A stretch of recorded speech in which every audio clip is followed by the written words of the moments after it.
creating custom Clash of Critters Fakemon for you!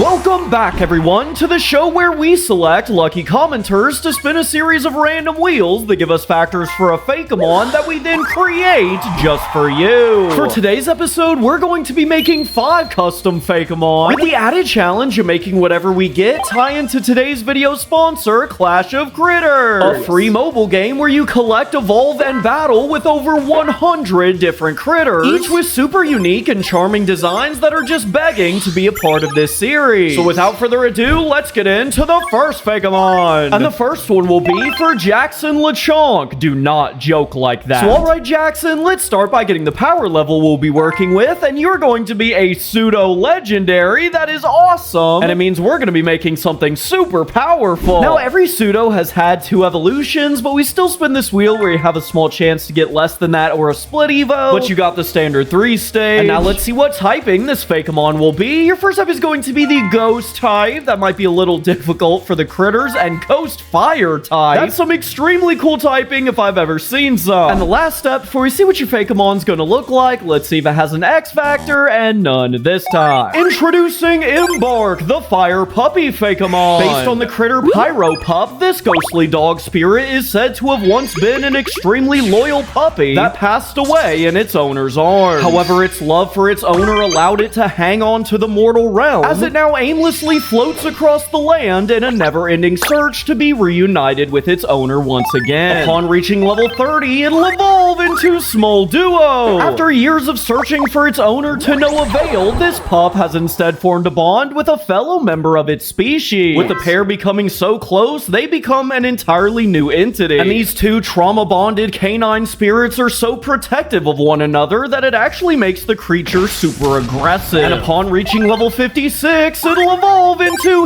Trio. After years and years of being lost spirits, this beast has lost all connection to its once happy existence, as it's now a full-on vengeful spirit that wants to destroy any happy player and partner it sees out of pure jealousy and spite, attacking with giant walls of pure flames, just like its inspiration Hellhound, who has the special ability Hell Strike, which can be activated in battle to fill multiple lanes with destructive fire. In terms of stats, Trio has crazy special attack and special defense, but its HP is quite low. And for the shiny, I went with this purple color as a reference to Hellhound's glitter form. By feeding your critters special fruits, you can unlock these awesome alternate color forms, which are rare enough to feel special, but common enough where players should expect to get at least one in their first month of play. So not only does Clash of Critters have that creature capture aspect we all love, but it even scratches that shiny hunting itch too. And I think we can all agree that the inspiration for the previous Fakemon was epic, but Clash of Critters has a ton of equally awesome designs, which usually would mean they're all super hard to get and players would have no hope of ever having a full collection. Well, not with Clash of Critters, because nothing is locked behind a paywall, and you can expect to complete your collection in under a month, or even sooner if you download the game now by using the link in my description or pinned comment, because if you do, you'll get 1,000 pinballs, 3 purple Tatari, 10 blue Tatari, and a Frugling, one of my favorite critters. So make sure to check that link if you're interested in the game at all, but now let's get right back into it. And today's second Fakemon will be for Bonk. Gotta love the consistency. And alright, Bonk, let's start by getting the power level we'll be using, and it is a legendary. Wow. A legendary based on a critter might be a little difficult, but there's plenty of epic ones, so we should be good. Now let's see what typing this legendary will be. Our first type is the ground type. That is my all-time favorite type, so we're starting strong, and ground electric. That's a very opposite combination, not getting any easier. And the last step, before we see what your legendary will look like, let's see what its X factor is going to be, and it is a signature attack. Cool. Introducing Vitravolt, the Fulgurite Fakemon. This giant creature was once a simple desert lizard that no one would think twice about. However, one day, an earth-shaking bolt of blue lightning blasted onto the Earth's surface directly on top of this lowly reptile. And while you'd think that would mean mean its instant demise? Vitravolt would emerge from the sand, now covered in large chunks of fulgurite glass, which contained part of the lightning's power, giving it this giant kaiju design based on the critter Rublet and its final evolution, Meteorax. But that's not all we got from Meteorax, as we also turned its skill Blaze Beam into Vitravolt's signature attack. As this version of Blaze Beam deals 60 electric type damage to everything else on the field, including allies. However, if it hits a fellow ground type, not only will they be immune to the damage like always, but they'll also be given a one-stage boost to their special defense, as they too will be temporarily covered with fulgurite crystals, boosting their resolve. In terms of stats, Vitravolt has very good special defense and physical attack, which you don't really see that much. And for the shiny, of course I had to go with a reference to Meteorax's glitter form because this red color looks absolutely insane. And today's third one will be for Ryan. You're getting one right now. So alright Ryan, let's start by seeing what power level we'll be working with, and it's regular. Nothing wrong with that. And now let's see how many times you'll be able to evolve, and you got 2, which makes you a full 3-stage evolution line. And now let's see what typing we'll be using this time. Your first type is the Steel type. That's a fun one, pretty easy to work with. And Steel Ghost. That is very fun typing. And the last step, before we see which Fakemon looks like, let's see if it has an X Factor, and none this time, but your typing made you cool enough. Your first stage is Magute, the Magnetorn Fakemon. Based on Volfon, who's actually a lightning critter with little magnets for horns. This version is instead a ghostly little creature whose magnets will soon serve a devious purpose. Upon reaching level 16, it'll evolve into Cryption.